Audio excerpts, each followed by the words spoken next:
João Pedro, ex-presidente da FUNAI, amazonense, de Parintins. Nós tivemos este último um ano marcado pela presença dos povos indígenas em mobilização em Brasília. Nós tivemos um ano muito atípico por conta da tensão, tanto dentro do Congresso Nacional como nos territórios indígenas, nas terras indígenas. O ano de 2015, 2016, eles têm essa marca, a marca do confronto político no Brasil. É evidente que em 2015, com toda a pressão, vinda principalmente do Congresso Nacional, por conta da aprovação da PEC 215 na comissão especial, e esses deputados federais, na realidade, a ideia era colocar em votação, mas as mobilizações, as articulações políticas em defesa dos povos indígenas, ela foi grande. Por isso que foi marcado por esta tensão. O Congresso Nacional aprova a PEC 215 na comissão, o Congresso Nacional aprovou uma lei absurda, estapafúrdia,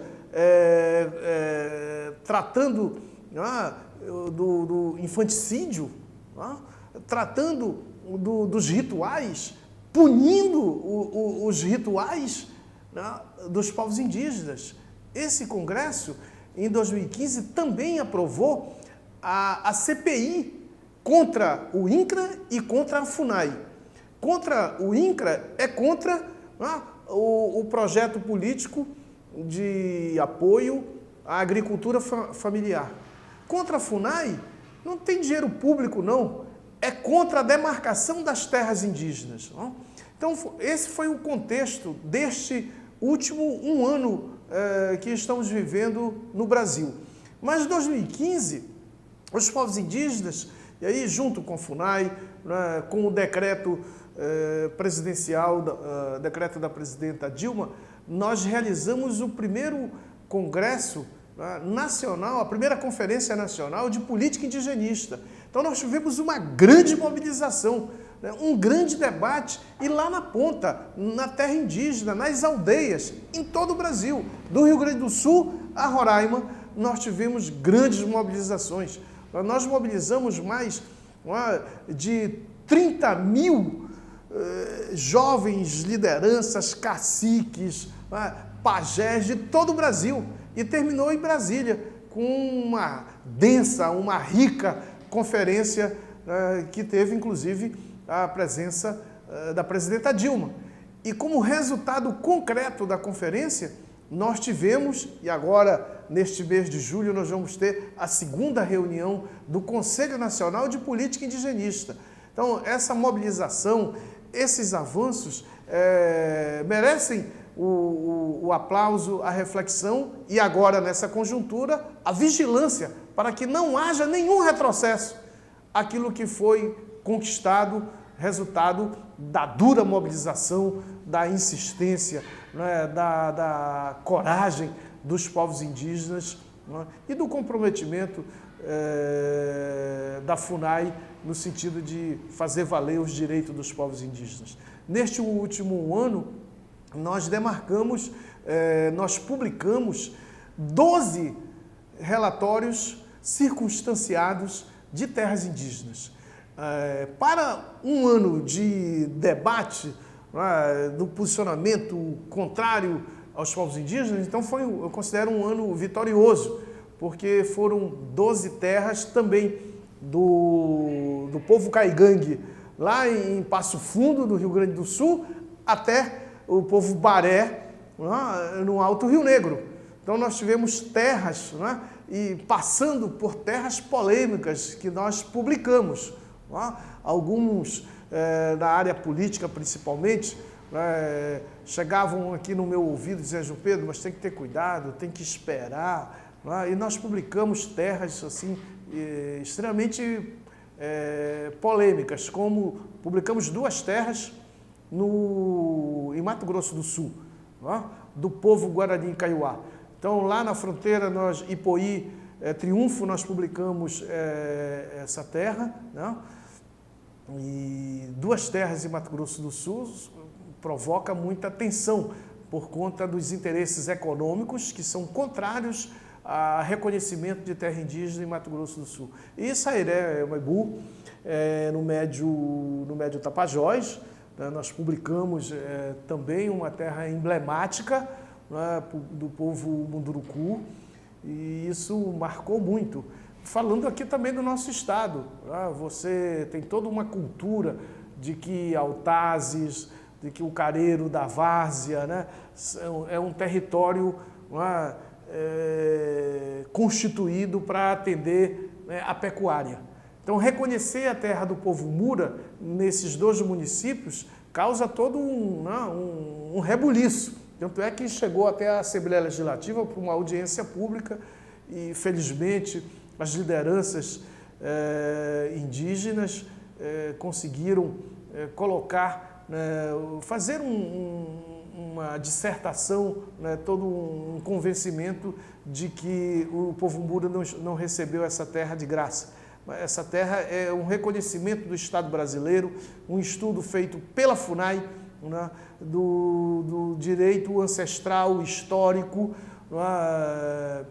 fundiário, das terras do povo Mura. Então, assim, nós tivemos esse ano assim, de muita tensão política, de muito preconceito aqui no Brasil contra os povos indígenas. Foi marcado também por um posicionamento forte da FUNAI, das organizações não governamentais, da mobilização organizada por entidades como o COIAB, como a APIB, em nível nacional, que estiveram, né, em todos os momentos, né, com muita firmeza na defesa dos povos indígenas. Nós vivemos uma conjuntura, né, de muita insegurança política hoje, com repercussão em nível internacional, e é evidente que nós precisamos manter, né, primeiro, uma unidade no movimento. Hoje estou fora da FUNAI, mas absolutamente comprometido com a questão dos povos indígenas, e nós precisamos manter a vigilância, a unidade e um posicionamento forte para que não haja nenhum retrocesso, para que não haja, por parte do Poder Executivo, por parte do Congresso Nacional, revisão dos atos da FUNAI, até porque os atos da FUNAI, eles não são atos, de brincadeirinha, não, são atos que obedecem todo um procedimento formal, legal, que existe no nosso país, no conjunto de regras, de normas vigentes no país. Então, o que a FUNAI apresentou nesses últimos meses foram resultados de estudos, sérios, longos, cansativos, mas absolutamente comprometido com a agenda dos povos indígenas aqui no Brasil. O Estado brasileiro, a sociedade brasileira, nós tivemos, nesses últimos anos, avanços importantes. É evidente que há uma disputa permanente na política.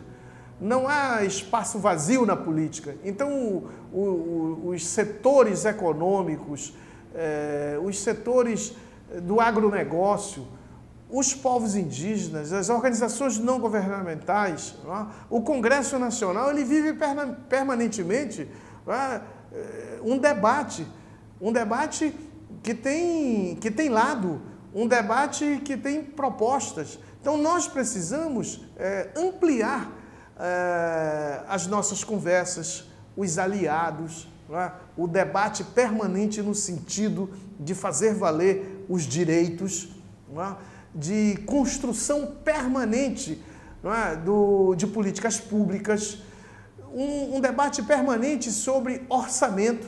Nós não podemos abrir mão desses debates, nós não podemos cochilar. Então, o diálogo é o caminho para que os direitos sejam respeitados. Então, nós precisamos ter toda uma agenda no sentido de fazer valer esses interesses. Então, os povos indígenas, as suas organizações e o diálogo com a sociedade civil, com deputados, com senadores, deputados federais, deputados estaduais, nós precisamos manter essa agenda para que não haja prejuízos, para que não haja retrocessos. E não ter ilusões. Nós vivemos num país que tem uma baita economia, que tem organizações políticas, né, contrárias a interesses que privilegiam a cidadania. Né? Esse país ele cresceu, ele foi se formando, né? Mas mantendo na exclusão, né, setores importantes da sociedade brasileira. Então, os povos indígenas, nós precisamos manter toda uma mobilização para que não haja retrocesso nos seus direitos. Então, deve ser permanente a mobilização, o debate e a presença dos povos indígenas, em todas as esferas, nos campos políticos, nos setores que compõem a organização do Estado brasileiro. Nós precisamos ter e fazermos permanentemente o debate político. Nós estamos vivendo no Brasil um retrocesso político grande. Nós estamos vivendo um momento de muita insegurança institucional, uma insegurança política no Brasil. Até porque o governo que agora está é um governo que não saiu das urnas, que não saiu do voto. É um governo que saiu dos arranjos políticos, com setores econômicos, com setores políticos, do judiciário, da mídia. Então, esse grupo que hoje governa o Brasil, ele é ilegítimo. E daí não sai nada de bom. Então, nós precisamos manter toda uma mobilização no sentido de prevalecer os nossos direitos. Então, é só com mobilização na rua, dentro do Congresso Nacional, conversas para que não haja prejuízos maiores. O Brasil já está mergulhado no prejuízo da sua democracia. O caminho econômico que o governo apontou é de corte de recursos da área da saúde, da área da educação. Ele é um governo que acabou com o Ministério de Ciência e Tecnologia. Veja só como é que nós podemos admitir um país tão diverso, multicultural, um país com uma dinâmica econômica que está entre as maiores economias do mundo, ficar sem Ministério de Ciência e Tecnologia, ficar sem o Ministério da Reforma Agrária, porque o Ministério da Agricultura cuida da exportação de grãos. O Ministério da Reforma Agrária cuida da economia familiar, do alimento que chega na mesa dos brasileiros. Então, eles acabaram com isso. O Ministério da Cultura foi extinto.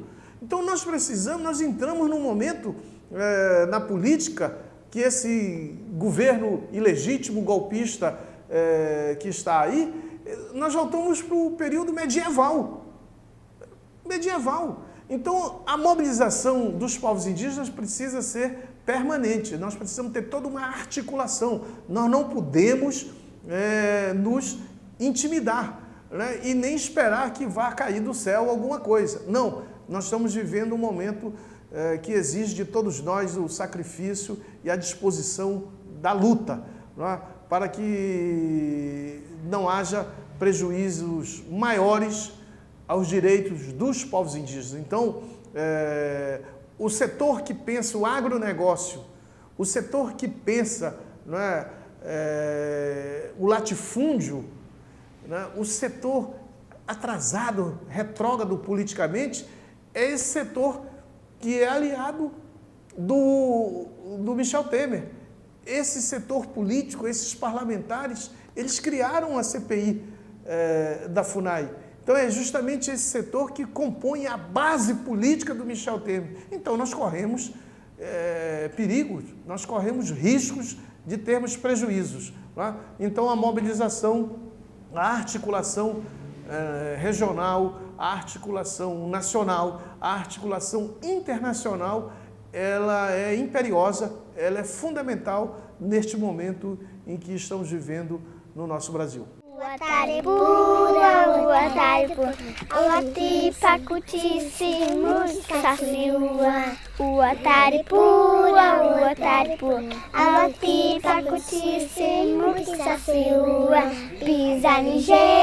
Pisa ligeiro, quem não aguenta com a formiga não acende o formigueiro. Pisa ligeiro, quem não aguenta com a formiga não acende o formigueiro.